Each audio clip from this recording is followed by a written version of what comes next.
It was a typical Friday night when my best friends and I decided to have a sleepover at my house.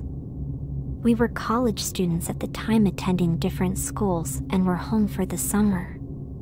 We were all gathered in the living room, munching on snacks and gossiping about school. The plan was to watch movies until we fell asleep, but that all changed when we heard a loud noise coming from the back door.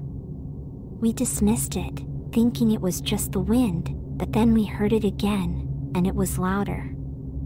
My heart raced as I got up to investigate. As I reached the back door, I saw that the lock had been broken and the door was slightly open. I quickly shut the door and locked it, hoping that it was just a simple break-in attempt.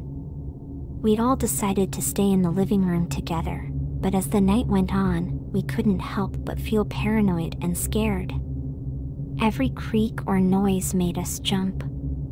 We tried to distract ourselves with movies, but we were all too scared to pay attention. Around midnight, we heard the noise again, but this time it was coming from the front door. We all froze and looked at each other in terror. We knew that it wasn't just a coincidence that someone was trying to break in again. I quietly got up and peeked through the window to see a shadowy figure outside. I could hear my heart pounding in my chest as I looked outside. My mind raced as I tried to figure out what to do next. Should I call the police? Should I try to escape through the back door? I rushed back to my friends and told them that someone was outside. We all huddled together, trying to stay quiet and not alert the intruder. We could hear the person trying to open the door, and our hearts raced even faster. Suddenly, we heard a loud bang, and the door flew open. A man dressed in all black stepped into the room, and we all screamed in terror. We didn't know what he wanted or what he was going to do to us. We tried to run, but he was too quick.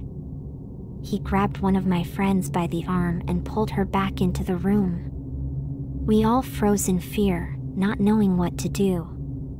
The man just stood there, staring at us with his cold, dead eyes. As the man approached us, I noticed a familiar tattoo on his hand. It was my ex-boyfriend, who I had recently broken up with after he had become increasingly violent towards me. I realized that he was the one who had been trying to break into my house. We all tried to fight him off, but he was too strong. We were all too scared to scream for help. Just as we thought it was over for us, the police arrived, and he was arrested. One of my neighbors had gotten up to go to the bathroom and saw him trying to break in and called the police. From that day on, I made sure to always lock my doors and windows and to never underestimate the danger of someone who was willing to stalk and break into my home. That experience had left a permanent scar on all of us, and we never forgot the terror we had experienced that night.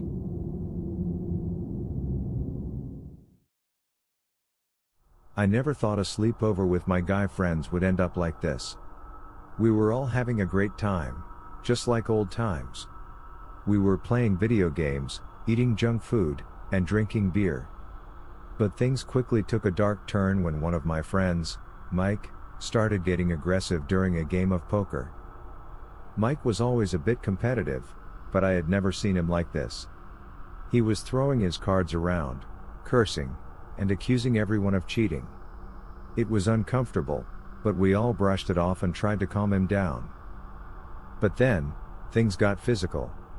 Mike grabbed another friend, James, by the collar and pulled him towards him. James pushed him off, but Mike didn't back down. They started throwing punches at each other, and I immediately jumped in to try and separate them. It was chaos. The room was spinning, punches were being thrown, and furniture was being knocked over. I managed to get between them and pushed Mike towards the door, hoping he would just leave and cool off. But instead, he turned on me and started attacking me.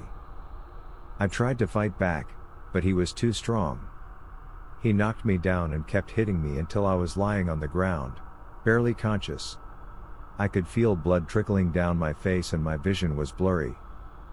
I don't know how long I was out, but when I came to, everything was quiet. My other friends were standing around me, looking down with concern. James was trying to stop the bleeding from my head with a towel. Mike was nowhere to be seen. We looked for him, but he had already left. I couldn't believe what had just happened. I had never seen such violence from someone I thought I knew. We called the police, and they came to take a report. They asked if we wanted to press charges, but we all decided against it. We didn't want to ruin Mike's life over a stupid fight. After that night, things were never the same between us. We tried to keep in touch, but the trust was gone. I couldn't believe that a simple sleepover with my friends had turned into such a nightmare. I learned a valuable lesson that night. You never know what someone is capable of, even those you think you know well. Violence can happen in the most unexpected situations, and it's important to always be aware of your surroundings.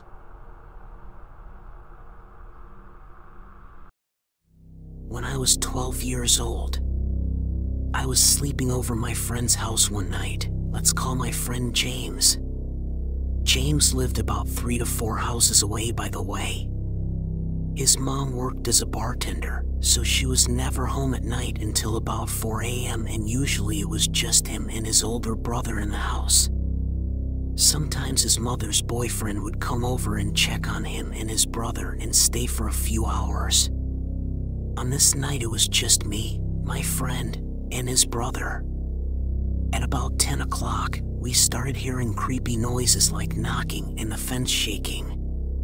We heard a loud bang and looked outside to see a very tall figure that seemed like 10 to 15 foot tall with a dog. We turned and looked at each other in disbelief, and when we looked back outside, the man was gone. Shortly after the man left, it began pouring rain and thundering outside. We didn't sleep that night because we were so freaking scared out of our minds. We stayed up all night until James' mom came home. She was surprised to see that we were still awake, and we told her what we heard outside.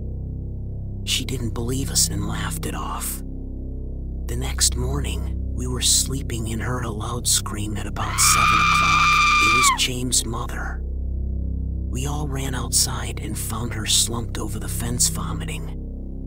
It was garbage pickup day in the neighborhood, and she was hauling the trash cans to the curb and wondered why one of them was so heavy, so she opened the lid and saw a dead dog inside. She called the police immediately to report the incident, and when the police came they took a statement from me and James after James' mom told them what we saw the night before. We found out that the description of the dog James' mom found in the dumpster fit the description of the dog we saw the night before with the creepy guy. We couldn't believe what was happening. The police never found out who the man was, and to this day I still see the man and his dog in my nightmares.